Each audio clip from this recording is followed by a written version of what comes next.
Good evening and welcome to Talk of the Stacks. I'm Christy Pearson with Friends of the Hennepin County Library. It certainly is a hot evening out there. I hope all of you have found a very cool, cold spot to enjoy tonight's performances and event. Now, for those of you joining us for the first time, Talk of the Stacks is a free lecture series produced by Friends with guest authors who focus on the craft of writing, as well as urgent social, economic, and global topics.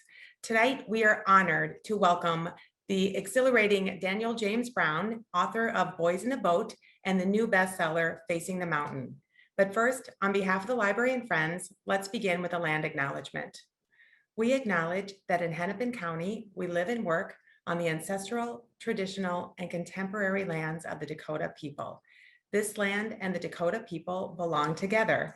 And by offering a land acknowledgement, we affirm Dakota sovereignty and we aspire to hold ourselves accountable to the work of reconciliation. Thank you. Well, I'd next like to recognize our wonderful sponsors who help make this free series possible. Many thanks to LSE Architects, Knorr Companies, US Bank, and the Star Tribune for their generous support. Well, tonight marks our final Talk of the Stacks until this fall, and the remaining 2 events of our 2021 season will be announced later on this summer. But in the meantime, you may want to consider securing your season subscription to our ticketed Pen Pals series.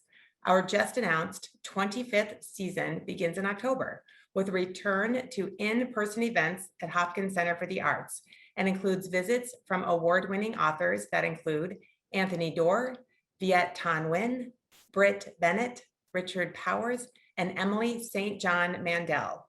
Season subscriptions are now available, and this year we're offering a special incentive. If you subscribe to Pen Pals by June 30th, you will receive a free copy of the new Richard Powers book, Bewilderment, when it releases in September. And I will say, in just 2 weeks, we've already nearly sold out of the first half of the auditorium. So more information is available on our website and in the chat. We hope to see you there. Finally, here are a couple of tips to help you better enjoy tonight's Zoom experience. If you are interested in using closed captioning, you can click on that icon and select Show Subtitles. If you'd like to ask the author a question, you can do so at any time throughout the evening by logging that question under the Q&A icon. Later on, our events program manager, Rob Gowdy, will join us on screen to help facilitate the audience Q&A. And now it is my great pleasure to welcome our esteemed guests. Tonight's In Conversation moderator, Erika Lee, is a Regents Professor of History and Asian American Studies and the Director of the Immigration History Research Center at the University of Minnesota. She is the author of 4 award-winning books, including most recently, America for Americans, A History of Xenophobia in the United States, which won the American Book Award and the Asian Pacific American Award for Literature. Lee was recently elected to the American Academy of Arts and Sciences and testified before Congress in its historic hearings on anti-Asian discrimination and violence. Our guest of honor, Daniel James Brown, is the author of the critically acclaimed Histories. In his first book, Under a Flaming Sky, chronicled the Great Hinckley Firestorm of 1894 and was a finalist for the Barnes & Noble Discover Great New Writers Award. In 2013, Brown released The Boys in the Boat, which quickly became a #1 New York Times bestsellers and was longlisted for an Andrew Carnegie Medal for Excellence in Nonfiction. His just released latest bestseller is Facing the Mountain, a true story of Japanese American heroes in World War II. In its starred review, Booklist recently hailed the book as a compelling and impressively redefining work on an often oversimplified and always consequential subject. This should be read by all who are pondering the true meaning of patriotism. It is my great pleasure to welcome moderator Erika Lee and guest of honor, Daniel James Brown, to Talk of the Stacks. Thank you, Christy, for that kind introduction. Welcome, everybody. I see that we have, if we were in Pollard Hall, we'd have more than a full house. And I'm so excited to welcome Daniel James Brown to our conversation tonight. First of all, Dan and I just met a few minutes before this event, but we already realized that we grew up in the same hometown in the East Bay of the San Francisco Bay Area. So I feel like I already know you, Dan. I'm really excited. Yeah, I like that about this. This is starting off well. And of course, you're joining us tonight to talk about your brand new book, Facing the Mountain, A True Story of Japanese Heroes in World War II. I've read the entire book, and I urge everyone who's on the Zoom event call tonight to also buy the book and read it. But for those who have not had a chance to crack open the volume, can you start us off with an overview of the book and perhaps tell us a little bit about the origins? How did you come to write this amazing history? Yeah, so in overall terms, the book chronicles the lives of four young Japanese American men and their families during the World War II years. And it grew out of conversations I had starting in 2015, actually, with Tom Ikeda, who runs a project in Seattle called Densho. And Tom, for the last 25 years now, has been collecting, videotaping, archiving, curating, and making available on his website the oral histories of Japanese Americans, particularly people who lived through the war years. So I met Tom, and he explained what he was doing with his project. And I think it was today I met him. I went home and I started delving into some of these hundreds of oral histories, listening to these firsthand accounts. And I was just mesmerized by some of the stories I was hearing. I'm a person who's all about story. I'm really drawn to stories of all kinds. But these were actually the kinds of stories that I naturally sort of gravitate towards anyway. They were stories about young Americans during the World War II years, and faced with extremely difficult, challenging life experiences and challenges that they had to overcome. And going forth and meeting those challenges and enduring a great deal of hardship, and through sheer force of will and perseverance, overcoming them. And that's really the sort of core of the book. I wound up focusing on four young men of draft age because I realized that right after the attack on Pearl Harbor, young men in particular of that generation, young Japanese American men, really faced a dilemma. Like millions of other young American men, many of them wanted to serve their country. And yet at the same time, their families were being incarcerated. And so many of them also felt that uneasy with that idea and resisted the idea of serving, and chose to be resistors instead. So that's sort of the essential core of the book. And maybe we could dive in deeper to the beginning of the story, the time when President Franklin Delano Roosevelt signs Executive Order 9066. It's February of 1942. I'm a historian, I'm a scholar, and so when I teach this subject to my own students, we often emphasize the factors. There is a great deal of race prejudice. There's a great deal of wartime hysteria, and there's frankly a lack of political leadership. But in your book, you help us see the consequences of that executive order on families, on communities, on people from a very, very real angle. You allow us to be in their footsteps at that moment as the planes are, as they can hear the planes coming to Hawaii or hearing the news on the radio.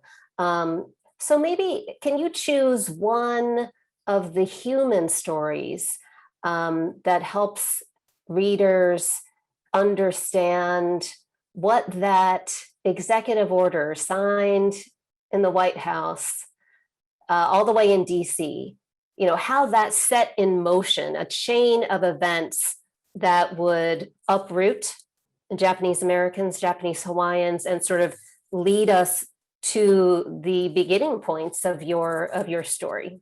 Yeah, so actually, let me begin first with Pearl Harbor itself. I thought it was important to see the events that really triggered the United States involvement in the war through the eyes of these young Japanese American men. We've all seen Pearl Harbor depicted in movies and read about it, of course, but I think most Americans have not really stopped to think about what it looked like to Japanese immigrants to Hawaii and to their American-born children when they saw planes over Pearl Harbor with the insignia of the rising sun over them. That was, in addition to all the other emotions that people felt around Pearl Harbor, for Japanese Americans, there was a real added dimension of what do we do with this situation? They knew immediately it was going to affect their lives profoundly. So for those people in Hawaii in particular who actually witnessed the attack on Pearl Harbor, there was an immediate realization that their lives were going to be changed in a very dramatic way. And then, of course, as you say, in February of 1942, Roosevelt signed Executive 9066, and all of a sudden, people on the mainland in particular, Japanese Americans on the mainland, realized that their lives were going to be uprooted in a very, very fundamental way. And so, for instance, one of the young men I focus on in the book is a guy named Rudy Tokiwa, who grew up in Salinas, California, lived on a farm with his family. When the executive order was signed, within a month or so of that, his family was told that they had to leave their farm behind, which meant somehow disposing of all their possessions. It meant leaving behind pets that the kids in the family loved. For Rudy, it meant walking away from his high school I think he was in his junior year. For Mr. Tokiwa, it meant leaving crops in the field. And they had to meet downtown at the Salinas Armory, get on buses and be transported first to the Salinas Rodeo grounds, where they were housed in very primitive conditions. And then ultimately they were sent to post in Arizona, which was one of these 10 camps where Japanese Americans, between 110 and 120,000 Japanese Americans were incarcerated for the rest of the war. So Rudy was one of these young men who found himself within months of Pearl Harbor, living behind barbed wire, trying to figure out what the right thing was for him to do. We're both from the East Bay, and one of the memoirs that I routinely share with my students is Yoshiko Yukida's Desert Exile, where she talks about the forced relocation, selling all of their possessions to people who are really taking advantage of Japanese Americans' misfortune. You have some great examples of one of the families being offered $10, for a washing machine or for a refrigerator. It's really one of our darkest chapters in American history, and with the help of these tremendous oral histories, both audio but especially video. I think you've captured in those fine details the trauma, the frustration, the anger, the confusion that this generation felt during just such a traumatic time. You started to mention Rudy Tokiwa. He's one of four main characters, if you will, or main subjects through which you guide us through this longer history. The others are Fred Shiesaki, Gordon Hirabayashi, Katz Miho. Perhaps many of our listeners or our participants tonight have heard of Gordon Hirabayashi, but probably not the others. So you've started by sharing us a short biography of Rudy. Could you do the same for the other three who play such a large role in this history? Yeah, so let me start with Fred Shiesaki. Fred grew up in Spokane, Washington. He actually grew up in a part of Spokane called Hilliard, which was down by the rail yards at Spokane. And it was a pretty tough neighborhood. There were a lot of immigrant families from all over the world basically living in Hilliard. And because of that, a lot of racial slurs got thrown around by the young people in Hilliard. Fred was a young man who, he was a really gentle, soft-spoken man. He was not somebody who liked to fight, but he would not abide racial slurs. And so he learned to fight as a young man on the streets of Hilliard. In fact, he came home so often with his eyeglasses broken that his father, the family ran a laundry and they lived upstairs over the laundry in Hilliard. His poor father was constantly having to buy Fred new eyeglasses because he kept getting in scraps with neighborhood kids. Fred was one of those who wound up when in the immediate aftermath of Pearl Harbor, like millions of other young Americans, he went to the Selective Service Office, tried to enlist in the Army, and was told that he couldn't enlist because of his ancestry. And he was told, in fact, that he was classified as an enemy alien, which completely shocked him. Fred was he was going to Rogers High School in Spokane. He was the president of the photography club. And all of a sudden, he's an enemy alien. So we'll get to later on, I think, his military service, but he was one of the young men who later was able to join the military. Now, quite different in his upbringing was Katsugo Miho. Katz grew up on Maui at a time when Maui, like all the Hawaiian Islands, were basically one big sugarcane and pineapple plantation. The plantation system was very racially stratified. The working conditions, particularly for first generation Japanese Issei immigrants, the working conditions were really brutal in the cane fields. But Katz grew up on Maui. He actually was a student at the University of Hawaii when Pearl Harbor happened. In fact, he witnessed the attack on Pearl Harbor from the roof of his residence hall.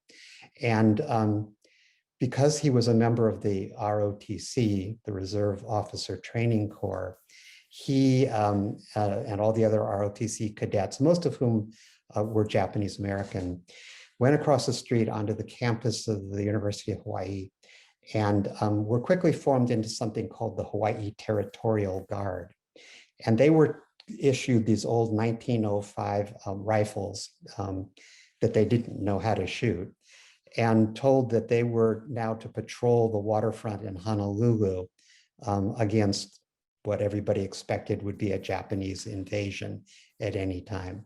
So Katz spent that night of December 7th, and many subsequent nights patrolling the waterfront in Honolulu. But there came a night when they were all summoned together, and all the Japanese American members of the Hawaii Territorial Guard were told that they were being discharged immediately simply because of their ancestry. And this was absolutely devastating to Katz and these other young men.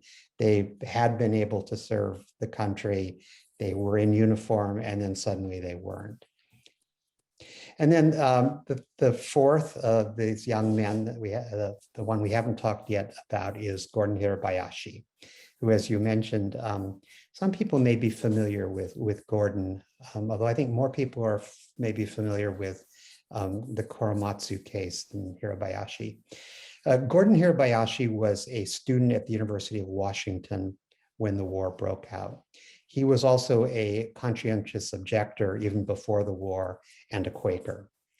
And he was a very, very interesting young man, very principled young man. When shortly after the attack on Pearl Harbor, an 8 p.m. curfew was imposed on anybody of Japanese descent living in Seattle.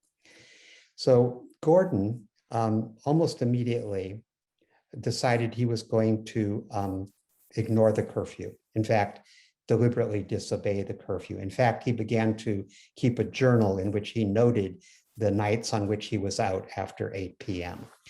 And then when the time came for Japanese American people in Seattle to be put on buses and taken away to these camps, Gordon just didn't get on the bus. Instead, he sat down and he wrote out a very detailed, carefully reasoned statement explaining why he felt that the curfew and the incarcerations in the camps were wrong and illegal and unconstitutional. And he took this statement and he went downtown Seattle and he walked into the FBI offices in Seattle, handed them this paper and turned himself in. And that was the beginning of an odyssey in which Gordon was in and out of jail and prison through most of the war years as he fought this legal battle that eventually worked its way all the way up to the Supreme Court. And his case was one of the 4 cases that challenged the constitutionality of incarceration. Minyasui was also from the Pacific Northwest, Fred Korematsu, the case that you referred to, and then Mitsui Endo. And these cases are still so important. People may remember that in response to the Supreme Court's ruling addressing the so-called Muslim ban, the Fred Korematsu case was part of both the dissent as well as the majority opinion. So clearly, these issues, this constitutionality issues, are still with us. So as a writer and as a historian, I noted that there's a lot of work that these 4 characters do. There's geographic diversity. 2 are from Washington, one from just where you are right now in Central California, one from Hawaii. There's diversity in terms of their reactions to the war. There are 3 soldiers, one resistor. I'm sure that when you were starting to write the book, and doing all of that research, that there were potentially many more people who you considered to guide us through, and they reveal themselves in details and minor stories that complement the larger narrative. But I am wondering, how did you make the choice? How did you narrow down to these 4? I also wonder if you had considered another type of resistor, the story of the so-called NoNo Boys, those who explicitly rejected the idea. They found it just abhorrent to volunteer to fight for the army when their constitutional rights were being infringed upon, ignored, really. Mm-hmm. Were there any women? And again, the mothers and the sisters do play an important role in this story. But I'm just, how did you make the choice? That is probably one of the toughest challenges when you begin a book like this. It really is, and partly because the offerings at the Densho Archive are so enormous, it was a huge challenge to try to narrow it down to a small enough number of people, particularly considering that I also wanted to talk about their family members. I wanted to talk about their immigrant parents and their sisters or their mothers or whatever. It was very challenging to come up with just 4. And so I spent a lot of time actually working with Tom Ikeda, who runs Densho, trying to narrow it in. I kept asking him, is there one person whose story will carry the entire thing? And there clearly wasn't. So partly it just became a practical matter of finding people who were in the right place at the right time and whose lives intersected in certain ways, so that I could at least get the arc of the larger story told with just 4 voices. Part of it was talking to family members of the guys I was talking about. All the families were extremely helpful. I spent a lot of time in the back rooms of folks' houses digging through yearbooks and letters and things like that, and that was very, very rewarding. So a lot of it just came down to practical matters of trying to make all the connections right. And then in terms of the NoNo Boys, that, as I was doing the research, I became more and more aware of the fact that, particularly once the Army began to conscript Japanese Americans, there was an enormous amount of dissent, particularly within the camps among Nisei men, about the right thing to do. And some of them chose to join the all-Japanese 442nd Regimental Combat Team, but many more really decided not to, and to actively resist signing the loyalty oath, and were therefore categorized as disloyal and treated differently from the general population. So I did fold that into the narrative, but at that point I had enough people in motion. I couldn't find a principal character to hang that on. And then it was also a challenge. I was conscious of the fact that that women were living through all these experiences right alongside the men, partly because I decided to focus on the dilemma that draft age men had.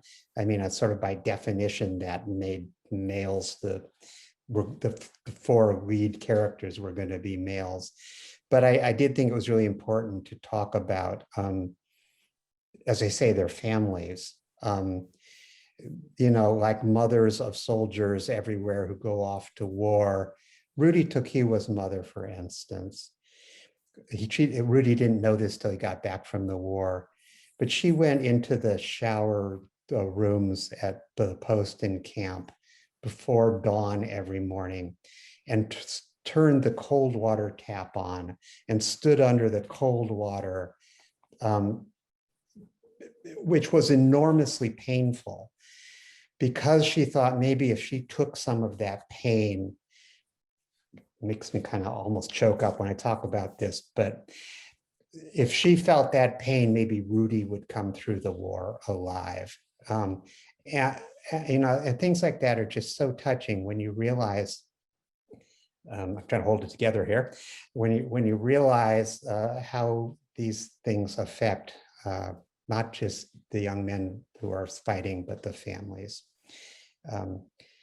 There was also another young woman that I thought was really interesting, Katsumiho's sister, Fumie, actually had moved to Japan before the war began. She had another sister who had never left Japan. She moved to Japan and was there when the war began and experienced the war as an American in Japan. So that was a very hard experience for her. But in particular, near the end of the war in August of 1945, in order to escape the fire bombings in Tokyo, the family, his sister and the in-laws had moved to a village just outside Hiroshima. And on the morning of the atomic bombing of Hiroshima, Fumie had a job in downtown Hiroshima. She actually missed her train, and so was still outside the city when the bomb exploded. But she witnessed the mushroom cloud, and she went in the next day. She managed to make her way into what was left of central Hiroshima, and spent the next several days wandering through the ruins, trying to find a work friend. but of course, winding up just dealing with terribly wounded and disfigured people, trying to help them. And it completely transformed her life. She became a pacifist and spent the rest of her life crusading for peace. So she really a book, she left wonderful memoirs, and really somebody should write a book about her. Remarkable woman. It's true. Through the family histories, we start all the way back in the 1880s when Japanese immigrants first start coming to the United States. And because the tendrils, right, are extend throughout the United States, either through Department of Justice camps or through the War Relocation Authority, or to those who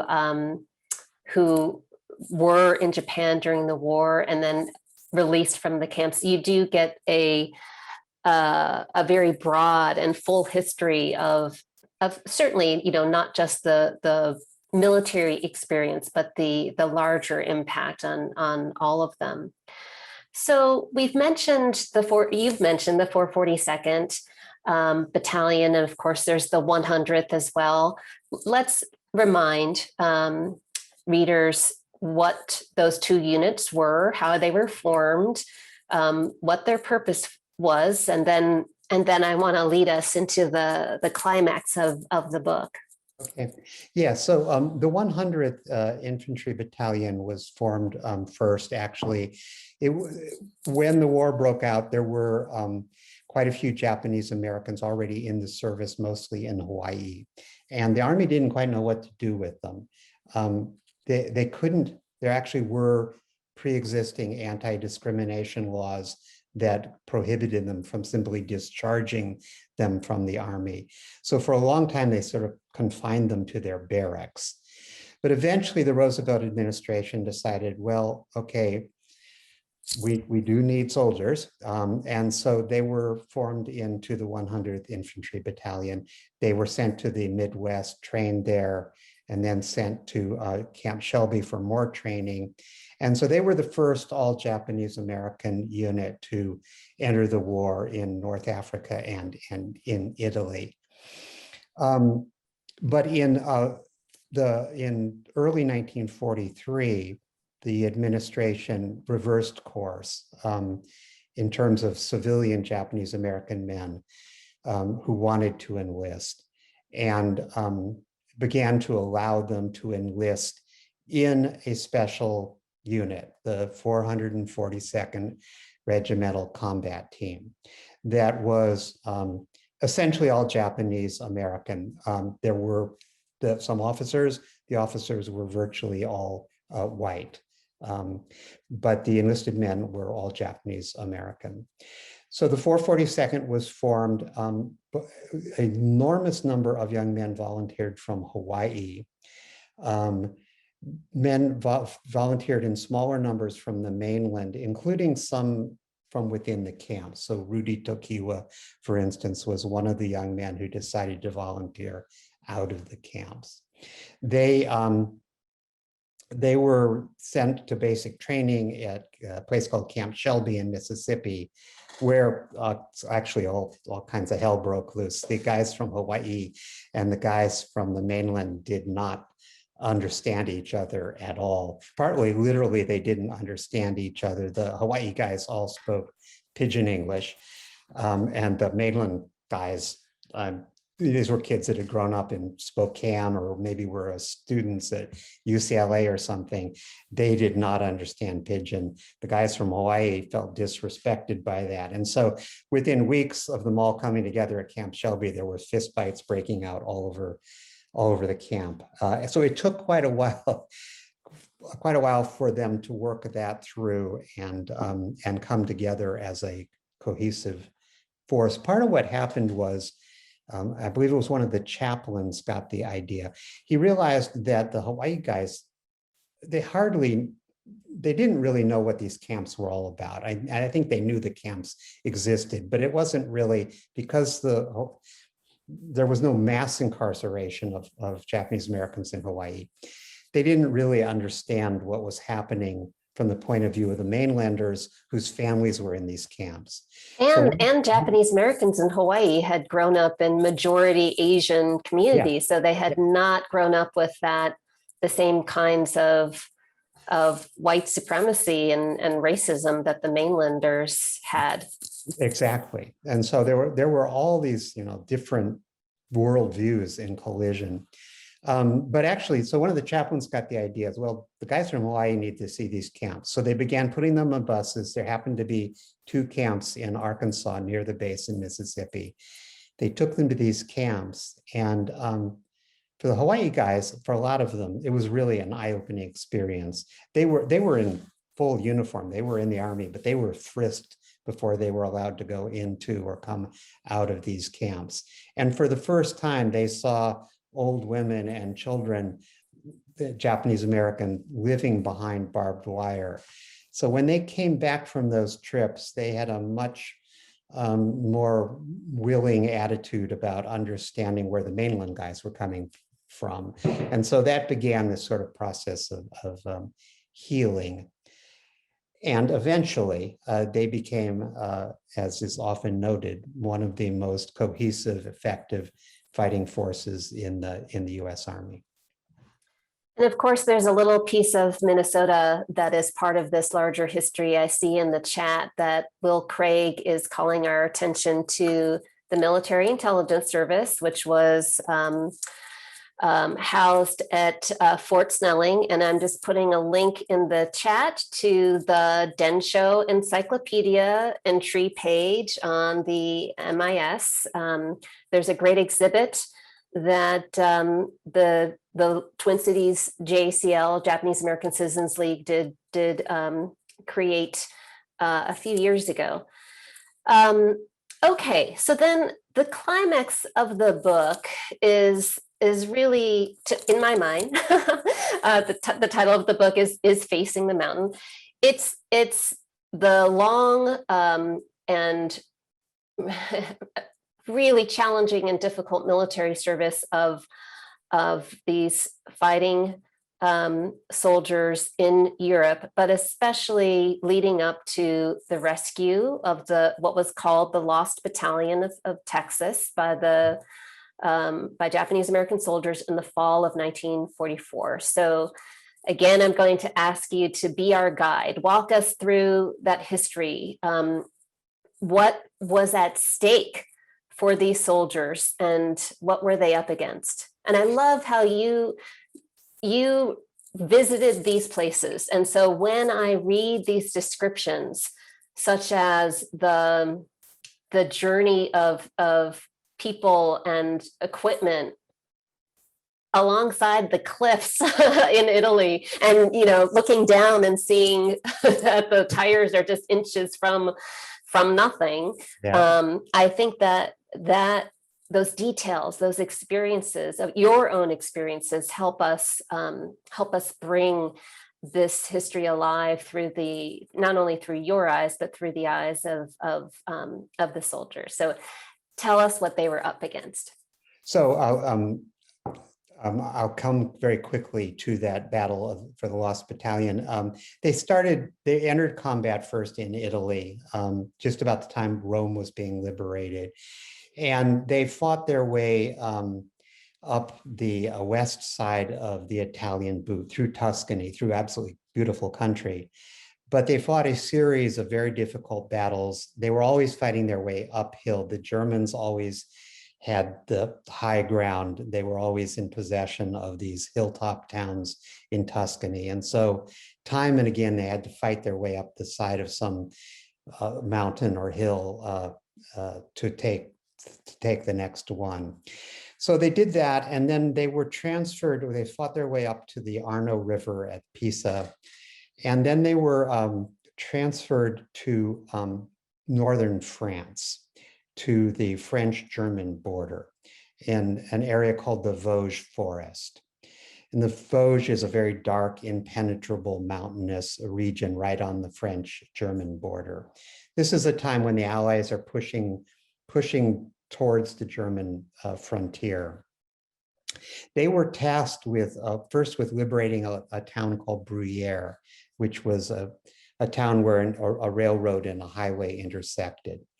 And they fought for days in miserable conditions, rain and sleet and snow, but did liberate this French town. And then they pushed beyond that into the Vosges forest. And they came to a town called Bifontaine, and they liberated that. And then they were told they could take a couple nights to rest and recuperate. But in the middle of the second night, they were awakened suddenly and told they had to go back into combat.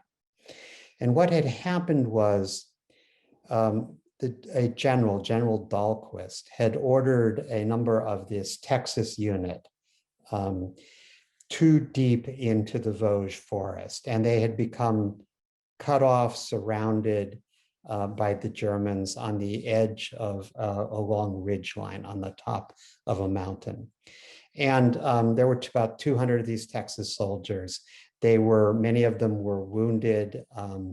Some of them had gangrene. They began to die. They didn't have any medical supplies. They didn't have much in the way of food. They had no drinkable water. So for days, they were in a desperate situation. General Dahlquist sent one unit after another of his Texas battalion up to try to get them out, and nobody could get through. So finally, as I say, in the middle of the night, he woke up the Nice soldiers, and he sent them up the mountain to try to get those Texans out. And it was an absolutely hellacious battle. They had to claw their way up this extremely dark, impenetrable, forested mountainside. And they fought for days. They took enormously heavy casualties. Rudy Tokiwa and Fred Shiesaki were in K Company, which was one of the lead companies. I think there had been about 180 men in K Company when the battle for Bruyere had begun. By the time they came back down off the mountain, trying to get at those Texans, there were only 17 of them still walking. So, incredibly difficult conditions. But I will reveal that they did in fact manage to get those Texans down off that mountain. And it was really quite a scene. There actually there was an American newsreel crew there that filmed the Texans coming down through the line and getting cigarettes from the Nice soldiers. And it was really quite an emotional scene.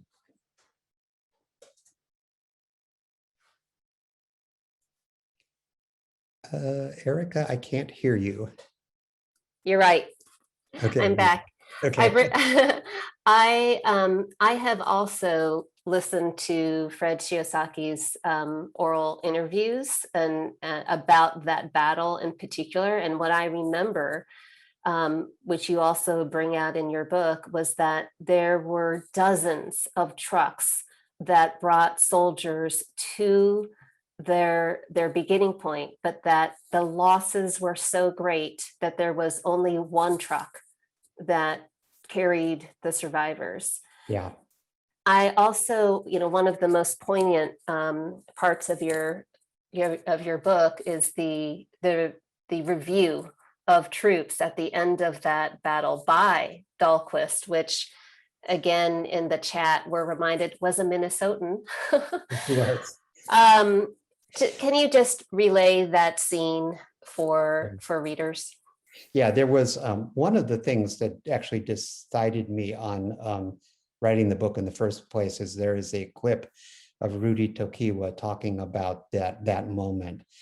I should mention first that even after they got the Texans down off the mountain, they were not allowed to come down off the mountain themselves. They fought on for another 5 or 6 or 7 days up there on that mountain before they were finally withdrawn. So they continued to suffer casualties.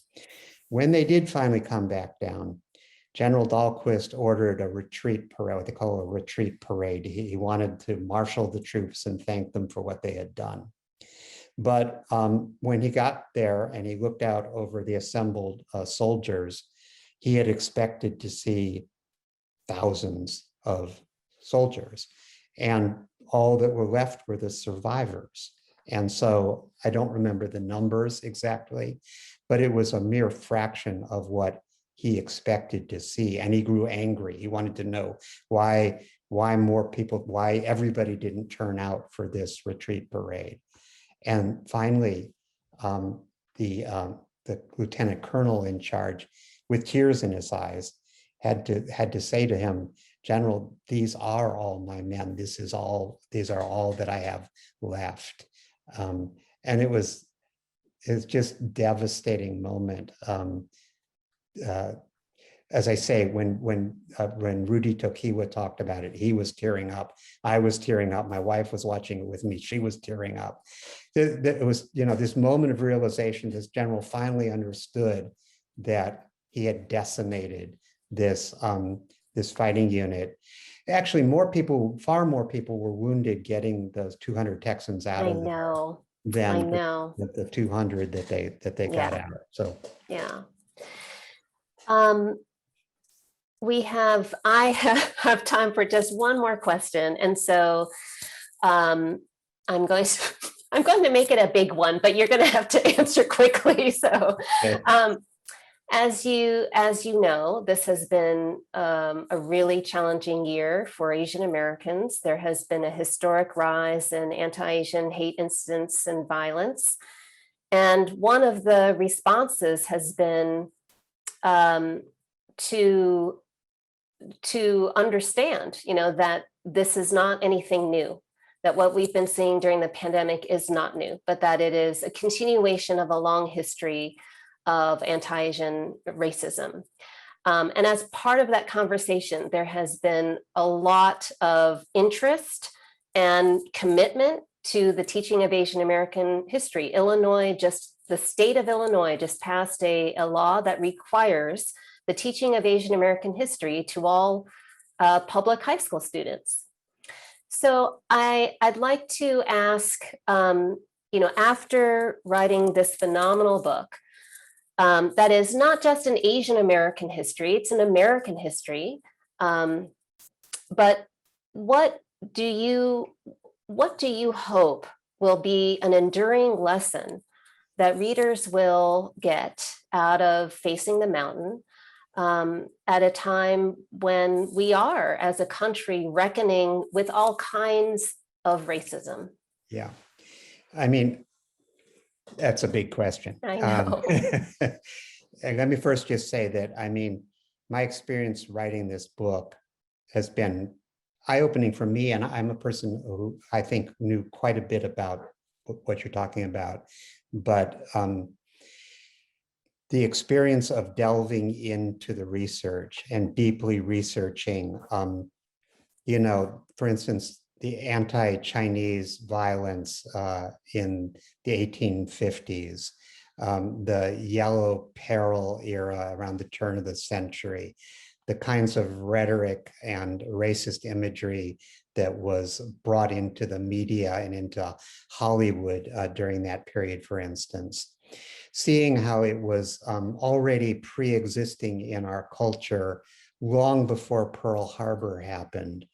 And that what happened, for instance, in the wake of Pearl Harbor was all those same tropes, images equating Asians, or in this case, Japanese Americans, with snakes or rats or cockroaches or whatever. They were already there, these tropes and these images, and they were just brought up and recycled in the wake of Pearl Harbor. And what's been alarming and upsetting to me is over the last 4 years, seeing those same things brought out again. Particularly, of course, in regard to COVID. But the whole time I was writing this book, there were these echoes between what I was researching and writing about and what I was seeing on the evening news. I started working on this book right at the beginning of the Trump administration. And so there was all this anti-immigrant rhetoric floating around at the time that I was researching and talking to families about their immigrant experience. Families were being torn apart at our southern border at the same time that I was reading about and talking to family members about families torn apart by the incarceration. So all these echoes through the whole process of writing the book. So my hope, I guess it's just, unlike you, I'm not a professional historian. What I really am is I'm a storyteller who tries to take slices of history and make them very personal. And so I do history, but I do it in sort of very focused way that attempts to make historical events personable and relatable. So I guess my hope is if enough people read this book or books like this, begin to see people like Rudy Tokiwa and feel his emotions, that will somehow be some small contribution, at least, to making things better. I think they will. Thank you so much. It's been such a pleasure speaking with you. I could go on and on. I think I got to half of my question, so hopefully we'll have another chance to chat. That'd be fun. I know the audience has been busy logging questions as well in the Q&A function, and I encourage those who have not yet inputted their question to do that soon. And I'd also like to invite Rob Gowdy back to the screen to help moderate the continuing conversation. But thank you again, Dan, for this discussion, and thank you for writing such a phenomenal book. Thank you, Erika. Thanks, Erika, for inviting me to the screen, and thank you so much for your wonderful guidance of this conversation. We were so thrilled to have you as a part of this evening. And it's just been wonderful hearing you and Daniel chat together. As Erika said, my name is Rob Gowdy, and I am the events manager for Friends of the Hennepin County Library. It's my pleasure to join the program as the moderator for the audience Q&A portion. And just like Erika said, if you have not yet logged your question for Daniel James Brown, click the Q&A icon on the bottom center of the screen, and hopefully we can get to your questions about Facing the Mountain, the Boys and Boat, and more. So with that being said, let's get started. Are you ready, Dan? I am ready. So the first question here is from Kim. I used the Densho oral histories with the students in my college level US history courses too. It is a fabulous collection. Were those oral histories your main source, or were you able to talk to these people and or their families directly as well? So the Densho histories were my main source. There were also other archived sources at the University of Hawaii and at the Go for Broke Foundation and the Japanese American National Museum in Los Angeles that I also used. But Densho was by far and away the main source.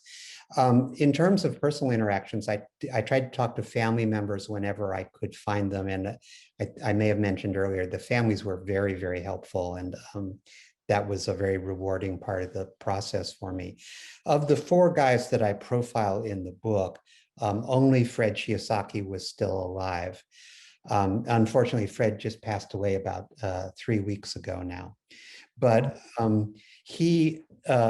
was able to spend, with the help of his son, Michael, I was able to spend quite a bit of time with Fred, getting to know him.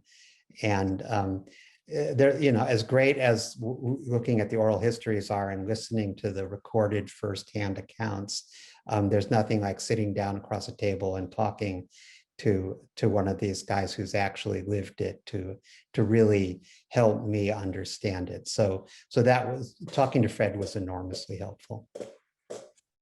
We have a question next about the descendants of these heroes and how they might have been affected. This is from Dean. How important is the experience of Japanese Americans in the 1940s to young Americans of Japanese heritage today? Young people are in their teens and 20s thinking about their grandparents and great-grandparents. Did you have a chance to talk to any of the four profile gentlemen, their great-grandchildren, and about the legacy they left? No, I really haven't, but I will note that one of the things that I learned along the way in this is that the generation I'm talking about, the Nisei generation, by and large, when the war was over and they came home from the camps and that resumed trying to put their lives back together, by and large, they didn't want to talk about either the war or life in the camps. And that was a source of great frustration for a lot of Sansei, third generation folks, people who are roughly my age now. They've sort of, wondered for many decades why their parents didn't tell the stories more. And that's been true for subsequent generations too. So I think one of the missions Tom Ikeda at Densho has, and one of the things I'm hoping for with the book is that now the stories are finally getting told in a broader and more public way. I think the folks that lived through it had various reasons for being reluctant to talk about it, but I think it's a healthy thing now that that the stories are, as I say, being brought forward, so the grandchildren and great-grandchildren will, be able to read a book like mine, but more importantly, be able to go to Densho for hopefully for decades or centuries to come, and see these gentlemen and these ladies talking about what they went through themselves.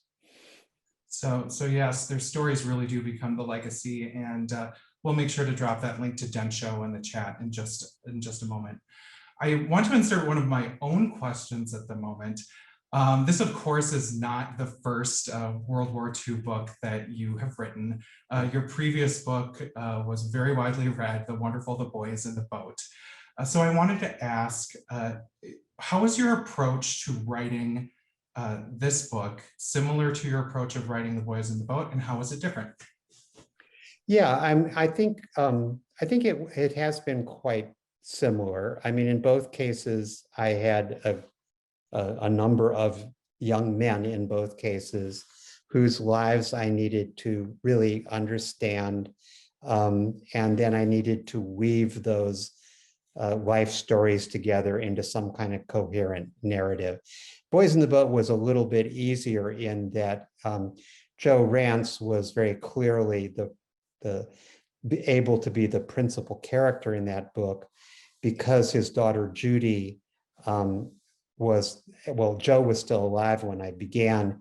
His daughter Judy introduced me to Joe, and his daughter Judy had kept her, even after her dad passed away, elaborate notes on her dad's life. So I had a very good sort of primary source for that book, and I could hang the story, build it around Joe Rance in particular.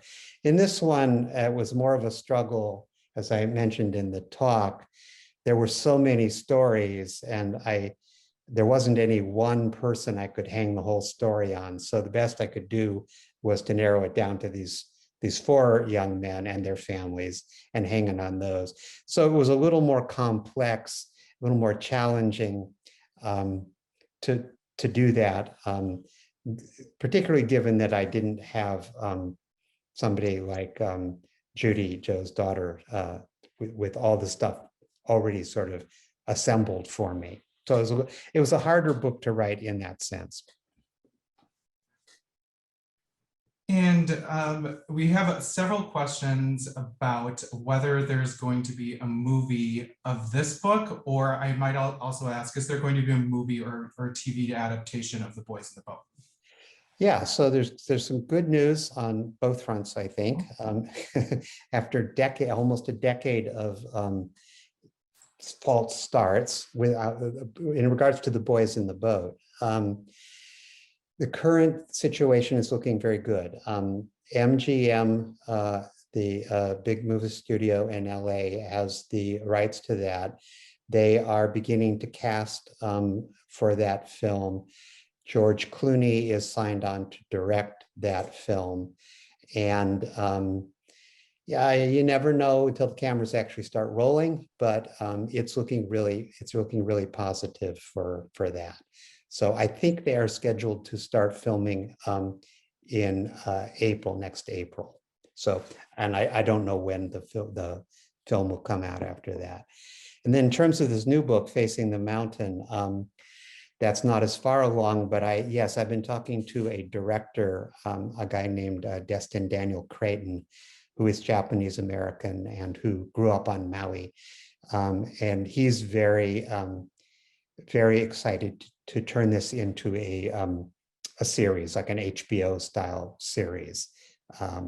He's done some wonderful films. He was the director of a film called Just Mercy, which was widely acclaimed. It was about a Black civil rights lawyer in a death penalty case. He makes very empathetic films. And as I say, he and I have been talking about this, and we're making some progress with taking that down the road, as I say, turning it hopefully into a series. And I think you'll be in good hands with the director of Just Mercy, that having been another wonderful narrative nonfiction book. So yeah, exactly. We're really looking forward to seeing both of these, and I hope they're very. I am too. Will is very interested in a comment about some Minnesota connections to Facing the Mountain. He says that Minnesota was the home of Camp Savage and the Japanese language camp. You mentioned it briefly in the book, but could you expand on what you know about this camp and the role it played? Yes. So one of the things I wasn't able to go into in great depth in the book is the Military Intelligence Service, the MIS.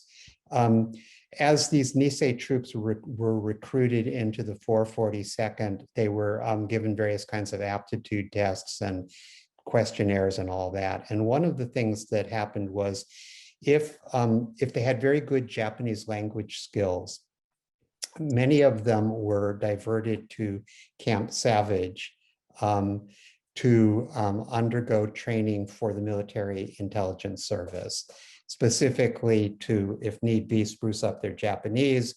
But the goal was to have them serve in the Pacific theater of the war as in a variety of roles, partly listening in to Japanese transmissions and translating them, but also in many cases actually serving on the ground in Southeast Asia and in the islands to interrogate Japanese prisoners. So to gather intelligence and to interrogate prisoners, they needed people with excellent Japanese language skills. So that's part of what was going on at Camp Savage. And we do have time for just one more question this evening, but before we do, I have a few reminders.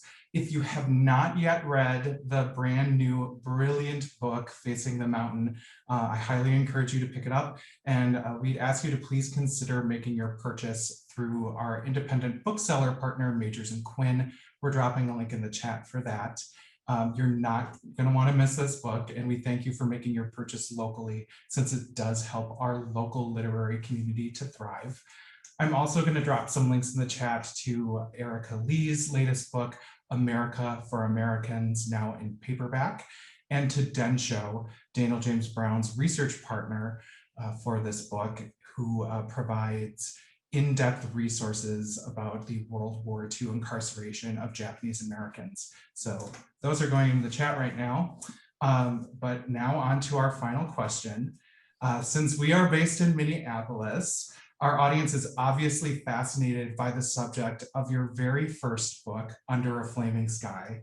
And I just have to ask, how did you first hear about the Great Hinckley Fire, and what made you decide to write that as your first long-form book? So when I was growing up, my mother talked a lot about her father's experience during the Great Hinckley Fire.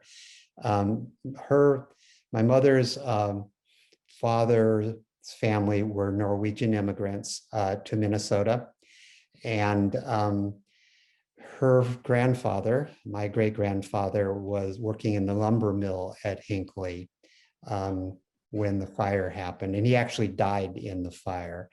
My grandfather, as a child, and his mother escaped on one of the trains that was in Hinckley. It was the train backed out of town and caught fire, and they survived by jumping off the train and immersing themselves in a swamp just north of Hinckley.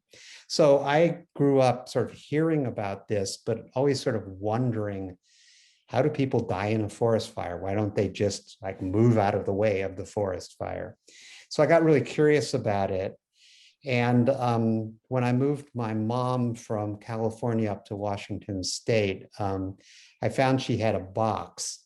And in this box were news clippings and letters and photographs and a couple old books related to the Hinckley fire. And I just dove into that and I became absolutely fascinated by it. I had never written a book, but I was at a point in my life where I thought, well, you know, I'd like to try to write a book. That grabbed my attention. So there was a very personal connection for me. So I just went for it and I wrote the book. I didn't have an agent or a publisher or anything, but I just sat down and wrote the book. And miraculously, it eventually got picked up and published. And that was my first book. Well, we are very grateful for your curiosity. We are very grateful that you see the personal and the history. It's what makes it truly compelling. And I hope that so many of you out there will be able to experience the stories of Rudy, Fred, Katz, and Gordon as told by Daniel James Brown. So with this, we bring our program to a close. Daniel, thank you so much for joining us tonight. Thanks, I had a lot of fun.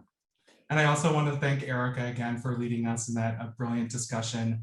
One more thought before we leave. Season subscriptions to our ticketed event series Pen Pals, the new season, are now on sale. There is a link in the chat if you want to purchase subscriptions or learn more about it. So click that. There's always lots of resources in the chat as well. Get your copy of the book, get your Pen Pals tickets. Thank you for joining us this evening. It's just been a pleasure having you with us. Have a good night, everyone. Thanks.